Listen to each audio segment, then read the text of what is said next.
ప్రభు సరిగ్గా కూర్చో. యేసు ప్రభు ఎక్కడ జన్మించారు? పశువుల పాకలో జన్మించారు. యేసు ప్రభుని చూడటానికి ఎంతమంది జ్ఞానులు వచ్చారు? యేసు ప్రభు పుడతాడన్న విషయాన్ని పొలంలో కాచుకొనుచున్న ఎవరికి చెప్పాడు? నేను చెప్పకూడదు. గొర్రెల కాపలు చెప్పారు. గొర్రెల కాపరులు ఒకేసారి దూతం చూడగానే ఏమయ్యారు?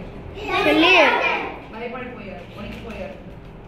సరే, గొర్రెల కాపరులు ఇంకా అది చూసిన తర్వాత గజగజ వణికిపోయారు కదా, సో అక్కడ నుండి వచ్చారు. మరి గొర్రెల కాపర్లకి దారి చూపించడం కోసం ఆకాశంలో ఏం పుట్టింది? ఆకాశంలో నక్షత్రం పుట్టింది. తూర్పు దేశపు జ్ఞానులు ఏమేమి తెచ్చారు యేసే కోసం?